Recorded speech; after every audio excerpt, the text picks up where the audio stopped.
There he is. He just walked in.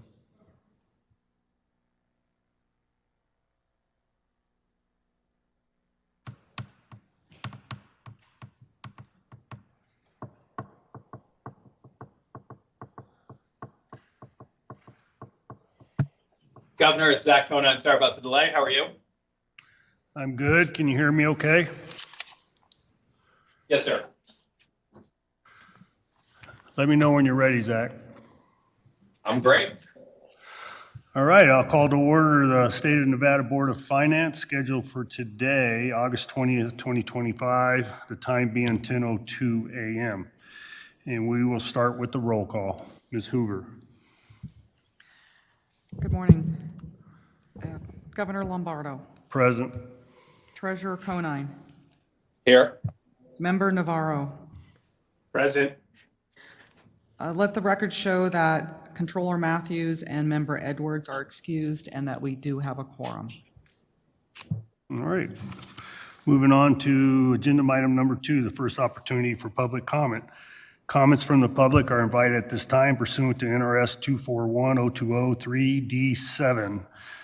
The board intends to limit the comments to 3 minutes for an individual to speak and may impose reasonable restrictions on place or manner of such comment. No restriction will be imposed based on viewpoint. Comments will only be received on matters relevant to the board's jurisdiction.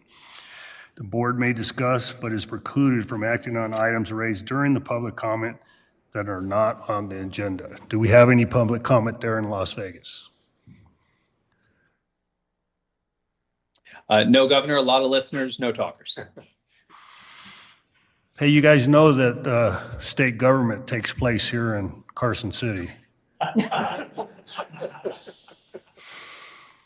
Do we have any public comment here in Carson City? All right, seeing none, we will close first opportunity for public comment and move on to agenda item number 3 for discussion and for possible action on the Board of Finance minutes from the meeting held on April 16, 2025. Do we have any questions or concerns from any members on the minutes? If No, not, sir, Governor, I'll make a motion to accept the minutes. All right, we have a motion for approval. All those in favor signify by saying aye. Aye. Aye. I didn't hear Member Navarro. Aye. Motion passes. We will move on to agenda item number 4 for discussion and for possible action on the Nevada Housing Division's request to approve the administrator's findings of fact pertaining to the issuance of up to $23 million of multi-unit housing revenue bonds. And Mr. Acroft. Good morning, Governor, members of the board. For the record, Steve Acroft, Administrator of the Nevada Housing Division. With me today, amongst a whole flock of people, is Christine Hess, our Chief Financial Officer. And we come before you to seek the approval of the board for the finding of facts pertaining to the issuance of up to $23 million of NHD multi-unit housing revenue bonds for the Arthur McCants Senior Apartments. These bonds will be used to provide for the acquisition and rehabilitation of a 116-unit affordable senior apartment complex in East Las Vegas near the intersection of Northeastern Avenue and East Harris Avenue. The rental housing will serve 116 senior households at or below 60% of area median income, with 24 units serving 30% area median income households and 12 units serving 50% area median income households. Of the 116 units, 115 units will receive project-based rental assistance through a Section 8 contract, where the residents will pay no more than 30% of their adjusted gross income towards rent. The developer is GLTC Partners, and since the year 2000 has purchased, preserved, and developed over 7,300 affordable housing units nationwide. I will turn it over to Christine to talk about the financial structure. Great, thank you, Administrator. Good morning, Governor, Treasurer, Member Navarro. Christine Hess for the record. I'd also like to introduce to my right, Governor, you can't see, but sitting here at the table with me is Maggie Marshall with PFM. Maggie is our financial advisor for our multifamily side and really does the heavy lift for the underwriting and works hard with the developers and to get these projects prepared. Of course, Maggie is the author of the memo in the Board of Finance packets for every project. So if you'd like to get in the weeds today on any of the projects, Maggie is here to support. So I appreciate her so much. The plan of financing for this project includes up to $23 million of tax-exempt bonds issued by the division. The tax-exempt construction phase loan will be a direct placement with Bridgewater Bank. Bridgewater will also provide a taxable construction loan of approximately $1.5 million, not issued by the division. The permanent phase loan will be a Freddie Mac tax-exempt loan with underwriting managed by Lumet Real Estate Capital, LLC. The Freddie TEL will initially be provided in the form of an unfunded loan commitment. Upon conversion, the short-term construction loan will be redeemed and the Freddie TEL permanent loan will be funded. This project brings in approximately $16.238 million in federal low-income housing tax credit equity investment by Boston Financial. Other funding sources include $4 million of the Community Housing Fund from Clark County, $1 million of Clark County Home Funds, $1.5 million from the City of Las Vegas Home Funds. And important to note, and you'll hear this as a common theme for our projects today, is a significant investment by the developer group themselves. And they are actually here at the table to also introduce themselves and if you have any questions. But there will be a seller's note of $4.47 million, and they are deferring $4.1 million of their developer fee. Thank you. And with that, that concludes our presentation. Be happy to answer any questions. Do we have any member questions? Governor, this is Treasurer Conan, for the record. From a seller's note and a deferred fee, what's the waterfall? Does the note get paid off first and then the deferred fee, or are they happening at the same time? What? The development fee would get. Would you mind introducing yourself? Hi, James Crowder with GLTC Developers. The deferred development fee would get paid first, as that needs, you have to be able to show that it's payable put it higher up in the capital stack so you can prove that out on a tax basis. That Got it. way it's included in grading credits. Roger that. Thank you. Thank you, Governor. Member Navarro, you have any questions? No questions from me. All right, if no further questions, I'll entertain a motion for approval. This is Member Navarro for the record. I motion for the approval of the Housing Division's request to approve the administrator's findings of fact pertaining to the issuance of up to $23 million of multi-unit housing revenue bonds for the purpose of acquisition and rehabilitation of 116 unit affordable senior housing rental project in Las Vegas, Nevada. Okay. Member Navarro, can you add the name of the project in your motion? Yes. The Arthur McCants Senior Apartments. There we go. All right, we have a motion for approval. All those in favor signify by saying aye. Aye. Aye. Aye. Any against, nay? Hearing none, the motion passes. Congratulations. Welcome to Nevada. Congrats. Yes. Simple enough. And whenever you're ready, Mr. Acroft, I'll move on to 5 if you'll just let me know. We're good to go. All right, moving on to agenda item number 5 for discussion and possible action on the Nevada Housing Division's request for approval of administrator's findings of fact pertaining to the issuance of up to $35 million of multi-unit housing revenue bonds identified as Riverwood Village Apartments. Mr. Acroft. Thank you again, Governor, Treasurer Conine, Member Navarro, Steve Acroft for the record. We come before you today to seek the approval of the board for the finding of facts pertaining to the issuance of up to $35 million of NHD multi-unit housing revenue bonds for the Riverwood Village Apartments. These bonds will be used to provide for the acquisition and rehabilitation of a 207-unit affordable family apartment complex in Laughlin at 1701 Cal Edison Drive. This rental housing will serve 206 households at or below 60% area median income, with 42 units serving 30% area median income households and 21 units serving those below 50% AMI. This project is being redeveloped by Nevada Rural Housing, and I believe they are in Carson City this morning, if you have questions for them specifically. 191 of the 207 units receive USDA Section 515 rental assistance. Similar to the previous project, those residents will not be paying more than 30% of their income towards rent. And I will turn it over to Ms. Hess. Thank you, Christine Hess, for the record. Good morning again. I think what's important to note about this project, one thing I'd like to point out for the board would be that this project did apply for a waiver and received approval for their waiver. In the qualified allocation plan, we require that projects be at least 20 years past their last placed in service date of receiving tax credits. In the case of this project, you can request a waiver. This waiver was crucial or is crucial in order to keep the project affordable and avoid having it to the open market.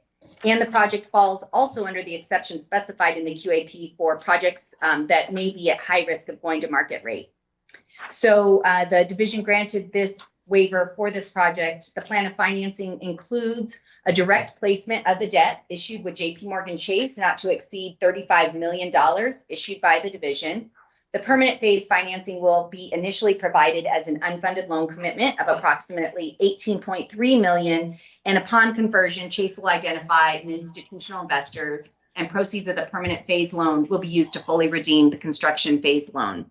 As Administrator Acroft noted, there is significant local support. Clark County provided $9 million in community housing funds, and this project will generate approximately $26.2 million in federal low-income housing tax credit equity investment by the Richmond Group. And with that, we'll be available for any questions or the folks up in Carson City. All right, do we have any member questions? This is Member Navarro. Just one clarifying question. So on the waiver, were the tax exempt bonds previously used? Is it 2008 for the renovation? Okay, that's when it's within the 20-year time frame. Okay, because it looked like the original construction was a lot earlier. Yes. Yes, Christine Hess for the record, and this is what you'll see come before you oftentimes. Occasionally, we'll have a project that is acquisition rehab that is not an affordable project where rents are not restricted. That's called naturally occurring affordable housing. We're bringing it into a rent restricted space. Most often, though, what you're going to find is the acquisition rehab projects before you are previous low-income housing tax credit projects, and it's time to get them rehabbed, right? So there are projects that sometimes come in at 15 years, and there may be good reason, but the division with limited resources, limited volume cap, although we're going to touch on the Budget Reconciliation Act at the federal level that just passed. We're just trying to take care and steward our resources accordingly. Yeah, that helps. Thank you. Any other questions? Less a question than a comment. Obviously, I don't think we've got time in this meeting to say, Treasurer Conan, enough good things about Bill Burr and the team at Nevada Rural Housing Authority, but we should say some of them. This project is super important for Laughlin, and I think that is shown in Clark County's commitment here. And as a former resident of Laughlin, I can tell you it is very much needed. So I appreciate it. And Governor, if you're willing, I would certainly make a motion to accept this possible action on the Nevada Division's request for approval to approve the administrator's finding of facts pertaining to the issuance of up to $35 million of multi-unit housing revenue bonds for the Riverwood Village Apartments for the purpose of acquisition and rehab of a 207-unit family affordable housing project in Laughlin, Nevada. All right, we have a motion for approval. All those in favor signify by saying aye. Aye. Aye. Aye. So motion passes. You want to make any comments?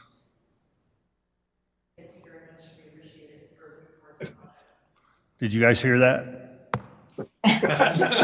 They said, thank you very much. Thank you very much, and we appreciate it. Perfect. The more interesting, congratulations, but the more interesting piece is you used to live in Laughlin?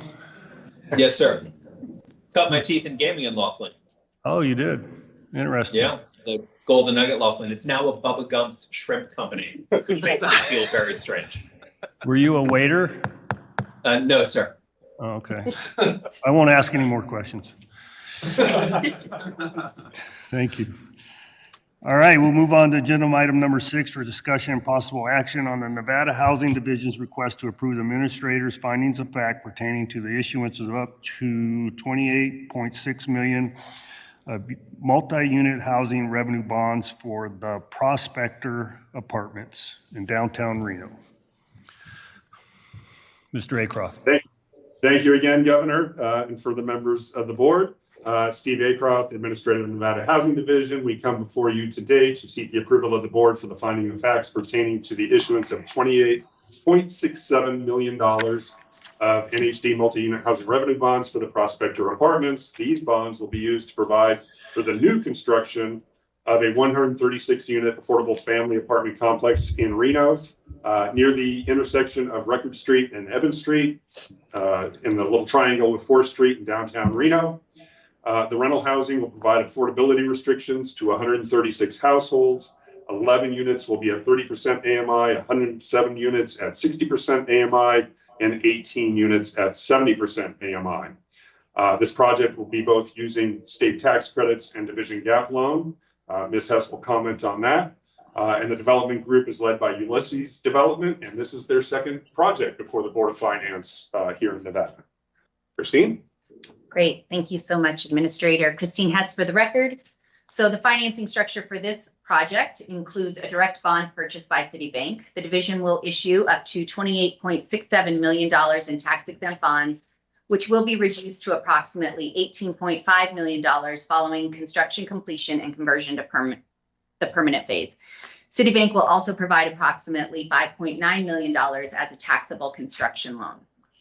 The project's estimated to generate approximately $20.78 million in federal low-income housing tax credit equity investment by U.S. Bank.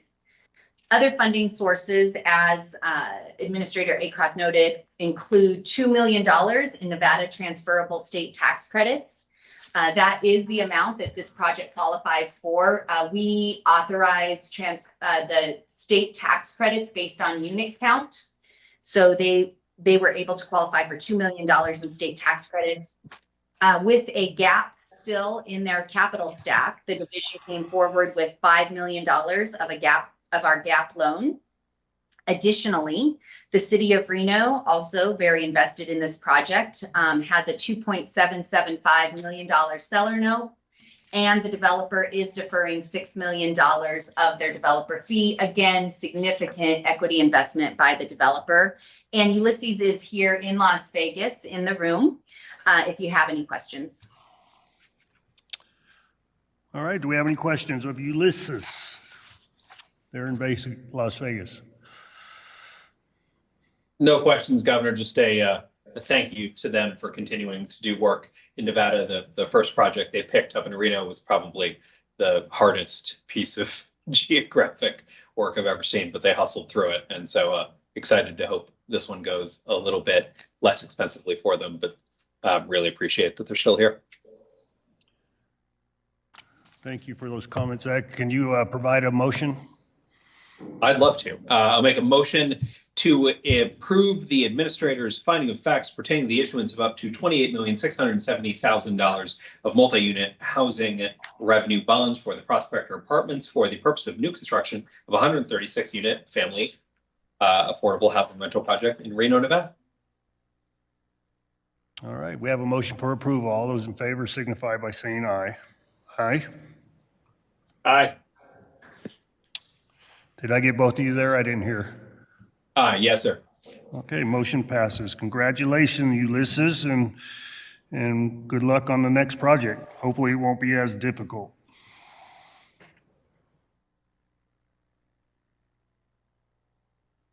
Any other comment? No, sir. Should we move to number 7? Yep. All right, moving to agenda item number 7 for discussion and possible action on the Nevada Housing Division's request to approve the administrator's findings of fact pertaining to the issuance of up to $95.6 million of multi-unit housing revenue bonds known as Skyline Flats Apartments. Mr. Acroft. Thank you, Governor. Steve Acroft for the record, coming before you to seek the approval of the board for the finding of facts pertaining to the issuance of up to $95.6 million of NHD multi-unit housing revenue bonds for the Skyline Flats Apartments. These bonds will be used to provide for the new construction of a 402-unit affordable family apartment complex in Reno, near the northeast corner of Dandini Boulevard and Raggio Parkway, up near the Truckee Meadows Community College. The rental housing will provide affordability restrictions to 402 households, all at 60% AMI, has 129 3-bedroom units and 156 4-bedroom units.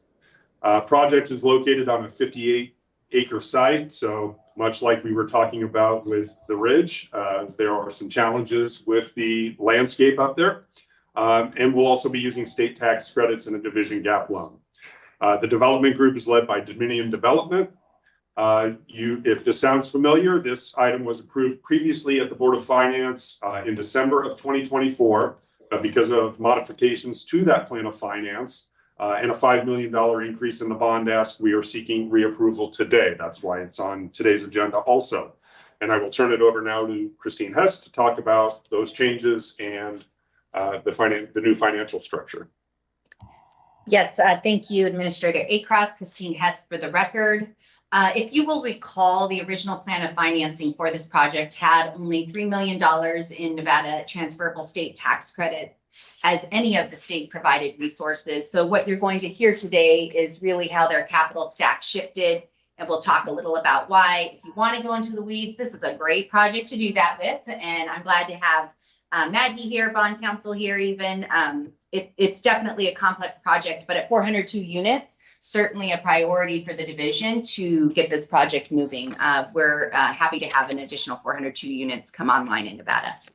Unfortunately, due to a $9.6 million increase in total development costs, a decrease in federal low-income housing tax credit equity pricing generated, and some complexity surrounding updated conversations for the subordinate debt, this project had to pivot in terms of how they put together the financials.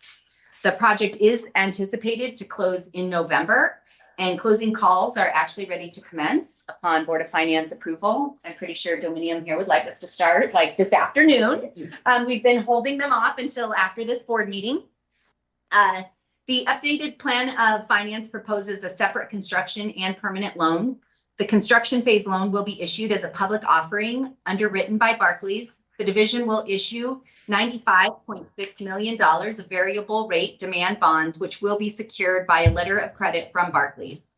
Permanent project financing will be issued as a Freddie Mac tax-exempt loan through a direct placement with KeyBank National Association.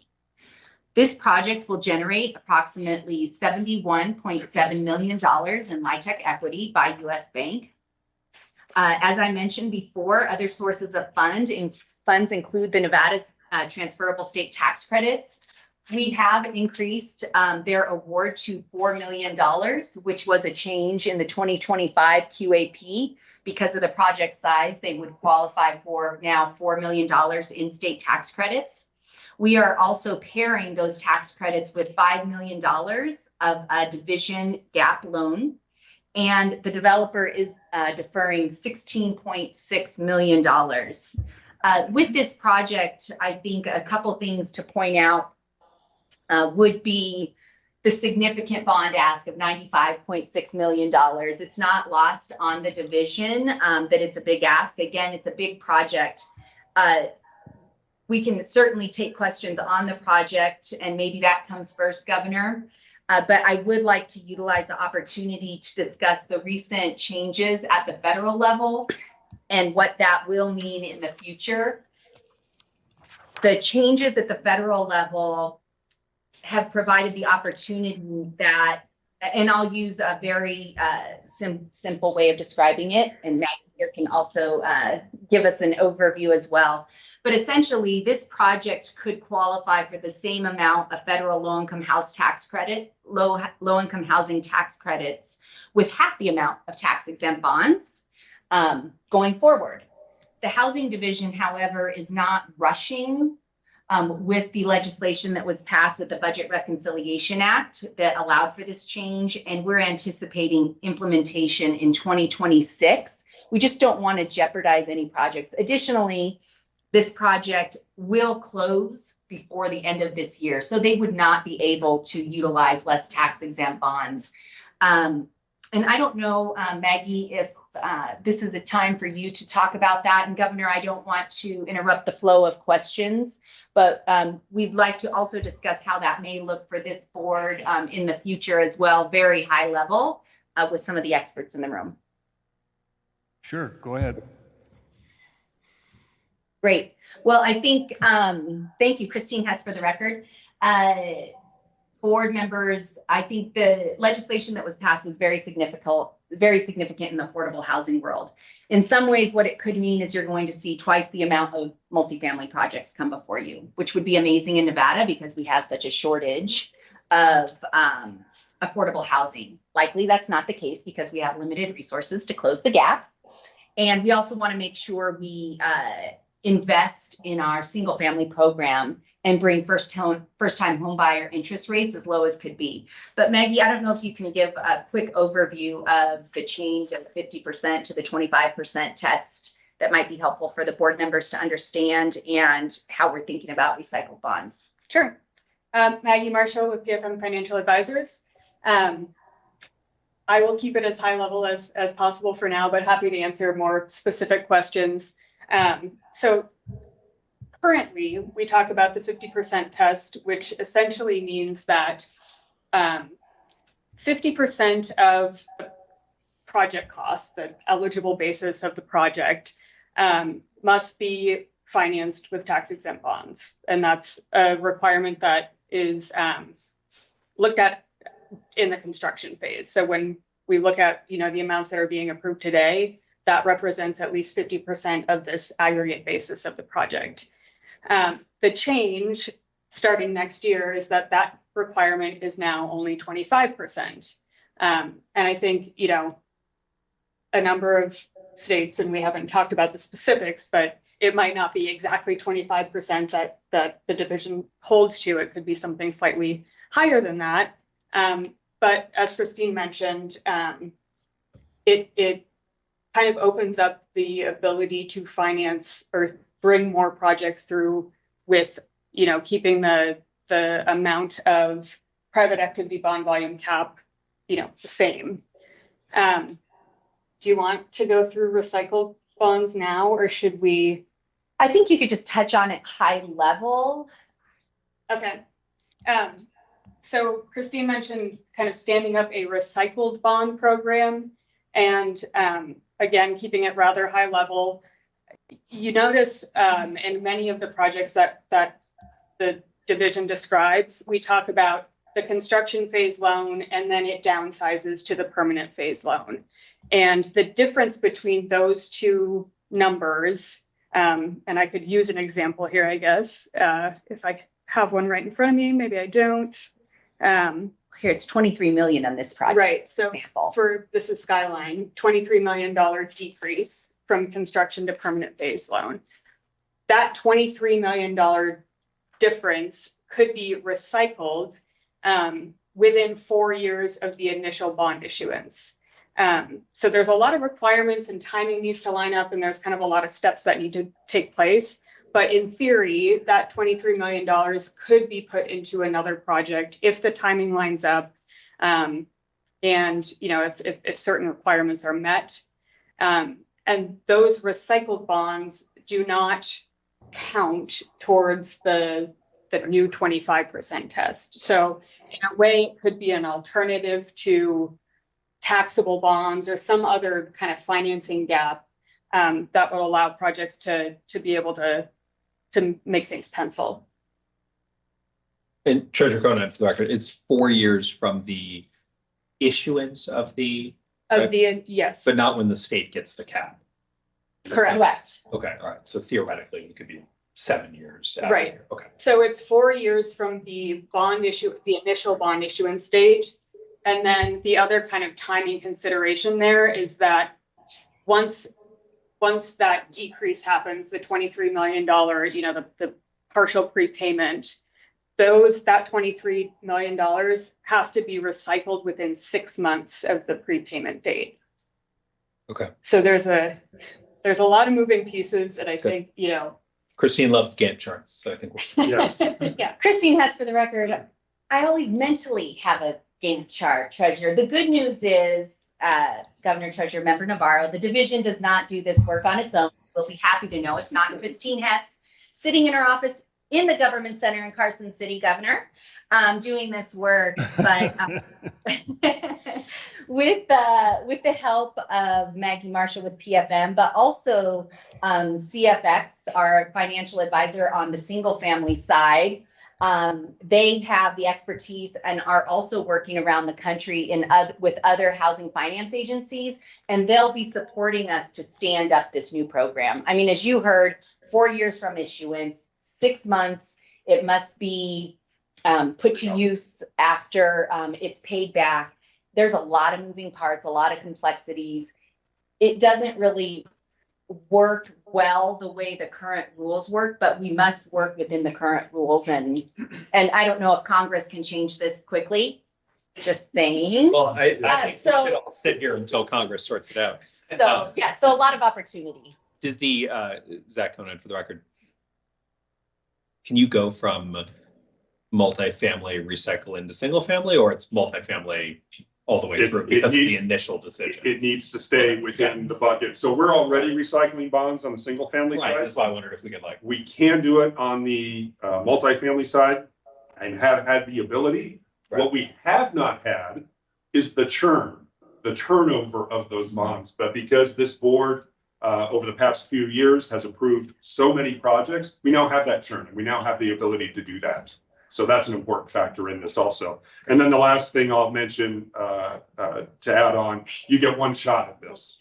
So you can recycle once and then they're extinguished. So you have those times. That's fungible. So, right, like the part that gets Zach Conan, for the record, so that if you've got a $100 million project and $25 million of it has already been refunded, 50% of that comes back, and you've got 50, but it doesn't, I mean, the dollars are fungible, right? So the 25 that would be extinguished gets extinguished, but you'd still have that full chunk to recycle. Is there any sort of priority of dollars or just functionally? So Christine has, for the record, I think I am still wrapping my head around this, Treasurer. These are the weeds, obviously. Yes, these are the Wanted weeds, to get- Governor. Super exciting and fun in our world. But I like to look at things that I can put my hands on. So for example, these 4 projects you're approving today, right? Construction phase, permanent phase represent approximately $60 million that we anticipate not going to the permanent phase and being available to be utilized as recycled bonds. Now, of that $60 million, I have no idea when it's going to come back, unless to Maggie Marshall's point, unless it's a public offering where we can easily track it. So we need to put systems in place. But what we know is that if we're moving to a 25% test, which right now we're eyeing 30%, right? Again, a little cushion for the projects because they need to make sure that they qualify for their low-income housing tax credits. As we consider moving forward with this recycle bond project and the 30% test, we know that they're still going to need debt. So will this tax exempt debt be a little less expensive? So functionally, what does it look like? I think it's going to be developer driven, which we have a lot of developers in the room.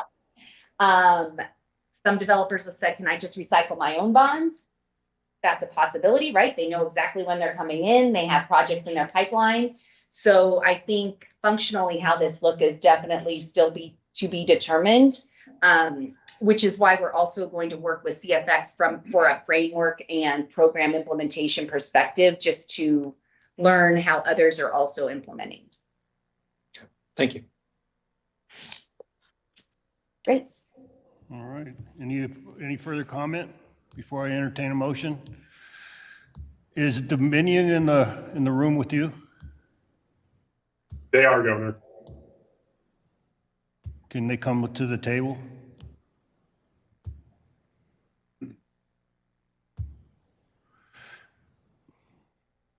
All right, for the record, Governor Lombardo, and I appreciate you being here and continuing with this project, but the issue I will have is there will be no third chance as far as my position with the Board of Finance. So hopefully we're able to get to the finish line as presented today, but I will not entertain another option on this. So hopefully you have the confidence it will get done. You want to you have any comment reference what I just said? Yeah, Mark Fleming with the name. I would just say that we're at the point in the process where we have construction pricing fully locked in. That's the biggest sway in the numbers. Our original pricing was based off of our 30% set, so there were some unknowns in terms of offsite infrastructure that needed to be done. But we're confident we're at the point where we will close by the end of the year. US Bank is the investor and the fund needs to close. So we've got that pressure. We've already locked our index. So we have a lot of deadlines that, for those reasons, we will not be back for a third time. So, a little bit of a learning curve with our first project in the state, but we're grateful for the housing division kind of helping guide us through the process and the learning curves on our end. All right, thank you. Thank you for that. Any further comments from any members? If not, I'll entertain a motion for approval. This is Member Navarro for the record. I motion for approval of Nevada Housing Division's request to approve the administrator's findings of facts pertaining to the issuance of up to $95.6 million of multi-unit housing revenue bonds for the Skyline Flats Apartments project for the purpose of new construction of a 402-unit family affordable housing rental project in Reno, Nevada. Very good. We have a motion for approval. All those in favor signify by saying aye. Aye. Aye. Aye. Motion passes. Congratulations, sirs. Thank you. Good luck to you. Before we move on to agenda item number 8, I think it is appropriate, Christine, that we do give due recognition to Ms. Marshall, and thank you for having, I guess, the proverbial back and watching out over us and ensuring that we're dotting the i's and crossing the t's. So thank you, Ms. Marshall. Yeah, of course. And before we move on to 8, I have an additional question, not reference that item, but just clarification. Mr. Acroft, you said on those recycling of the bonds, you said you can't intermingle single-family and multifamily. Why is that? IRS rules. Steve Acroft for the record. Basically, IRS rules as Congress has appropriated these dollars. They cannot move within, once you identify the bonds, and annually we have to identify private activity bonds for their use, and then they can be used for 3 years. But once you identify that use, that's the only place it can live. And in the housing space, you need to identify it for single family or multifamily. So when we do what's called our carry forward allocation, it's a form that we fill out with the IRS. We have to identify it for single family or multifamily. There is consideration on Capitol Hill about allowing those transfers, but as to date, that has not come to fruition. Christine Hess for the record, Governor, if I may. Should you be in conversations with our federal delegation, the opportunity certainly to adjust the carry forward designation that would it would give states more flexibility over our private activity bonds and volume cap and allow us to pivot in the time that we need. And it is going to be there is a need for congressional action, but it's certainly a pretty straightforward ask, if you will, of Congress as they have housing considerations. And Governor Treasurer Conan, for the record, if Congress will do the things that you want them to do, I've got a whole list. So just let me know. We'll get you all up to speed. All right, thank you. I appreciate that. All right, so we will move on to agenda item number 8 for discussion and possible action on a resolution approving the report submitted by the Executive Director of the Department of Taxation and the State Permanent School Fund. Deputy Eaton, here in Carson City. Good morning. Carrie Eaton for the record. The Nye County School District will issue bonds in the amount of $10 million to improve various facilities throughout the district and is requesting a guarantee from the Permanent School Fund. By utilizing the PSF program, they expect a savings of $170,000. The district has $38.7 million in outstanding PSF guaranteed debt. If the board approves this guarantee, the district will have approximately $11.3 million remaining available under the PSFG program's $60 million authorization. The Department of Taxation performed its analysis of the district's application and concluded that they have the ability to make timely debt service payments of the bonds without the need to increase the current debt rate. And with that, I do have Marty Johnson, the municipal advisor for this transaction, and Ray Ritchie, Nye County School District's Chief Financial Officer, available for questions, as well as myself. All right, thank you. Do we have any questions? Governor Treasurer Conan, not a question so much as a comment, but I'm happy that we can once again use the financial credit largesse of the state to save one of our friends in government $170,000 over the life of this issuance. All right, thank you. Mr. Navarro, any questions? No questions from me, Governor. All right, with that, I'll entertain a motion for approval. This is Member Navarro for the record. Motion to approve the resolution approving the report submitted by the Executive Director of the Department of Taxation and the State Permanent School Fund Guarantee Agreement pertaining to the Nye County School District, Nevada, General Obligation School Improvement Bonds, Series 2025, and maximum aggregate principal amount of $10 million. All right, we have a motion for approval. All those in favor signify by saying aye. Aye. Aye. Sounded like I heard 3, so motion passes. All right, we'll move on to agenda item number 9 for discussion and possible action on a resolution designated as the 2025 B Capital Improvement Bond Resolution authorizing the issuance and sale of the state of Nevada's general obligation limited tax capital improvement bond. Ms. Eaton. Thank you. Carrie Eaton for the record. This item is requesting the board's approval for the 2025B bond issuance and investment in the bond interest and redemption fund. The 2025B bond is a $9 million bond to be issued for the acquisition of the Nevada Supreme Court building in Las Vegas, as authorized by Section 3.5 of Senate Bill 478 in the 2025 legislative session. This bond resolution includes the element of the BURF purchasing the 2025B bond as an investment rather than the bond being sold through a public competitive sale or a bank private placement. This method of financing is estimated to produce overall savings of approximately $102,500 to the BURF as a result to the estimated cost of capital using this method being 4.38% compared to the estimated cost of capital of a publicly offered bond being 5.44%. And I have myself, our municipal advisor, and bond counsel available for questions. All right, do we have any questions? None in Las Vegas, sir. All right. So if no questions, I'll entertain a motion for approval. This is Member Navarro for the record.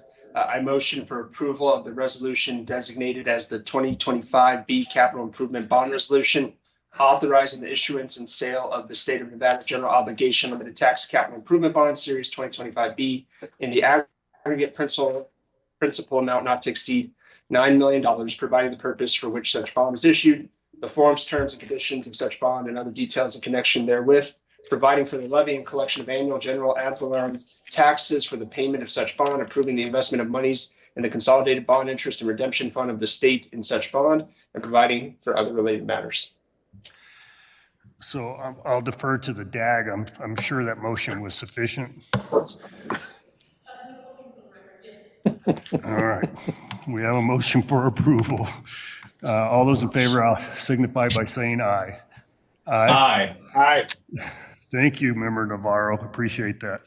Motion passes.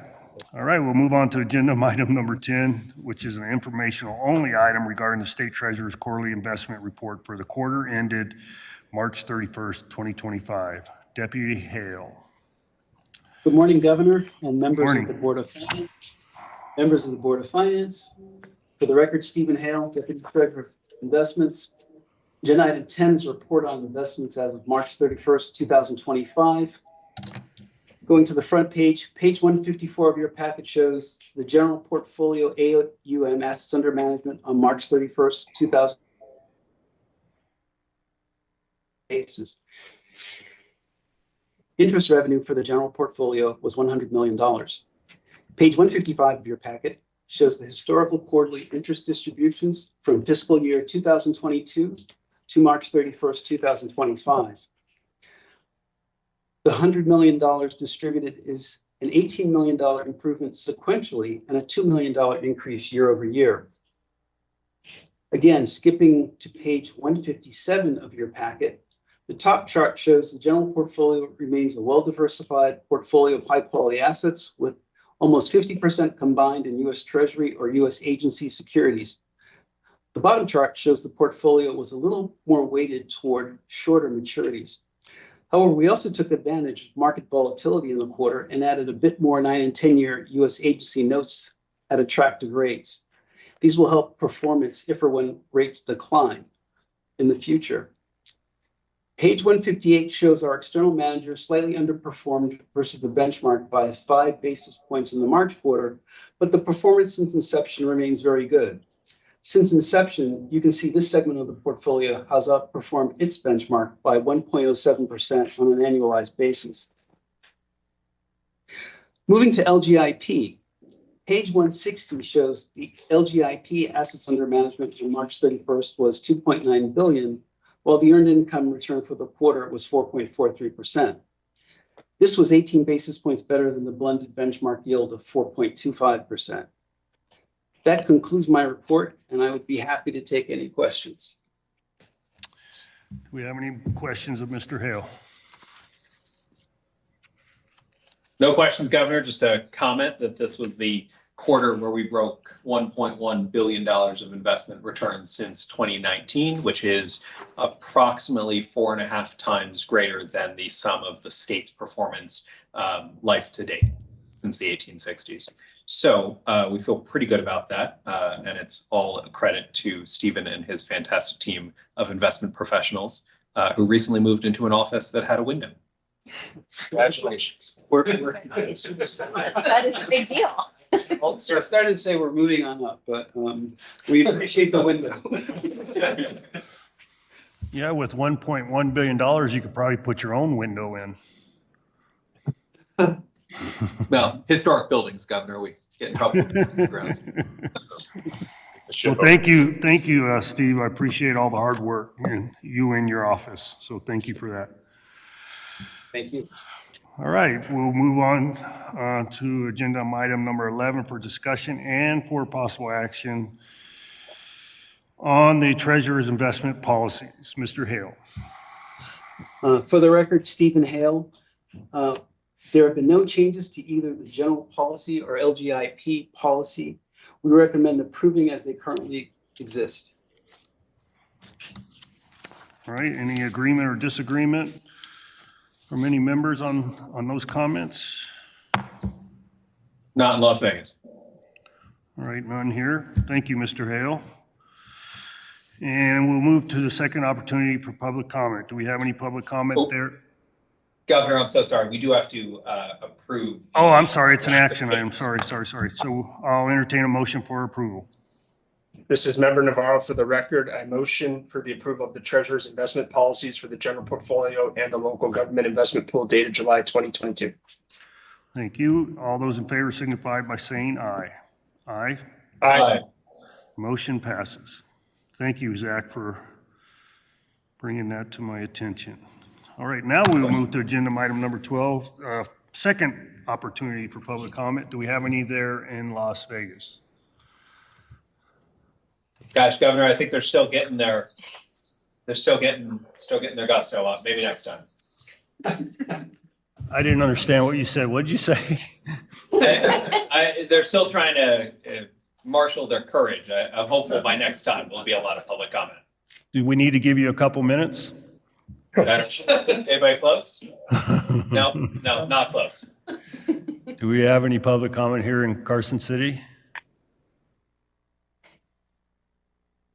You don't want to talk about Nye County? No? He says he's fine. All right. With no further public comment, I'll move for adjournment. All those in favor signify by saying aye. Aye. Aye. Aye. Adjournment passes. Thank you, everybody.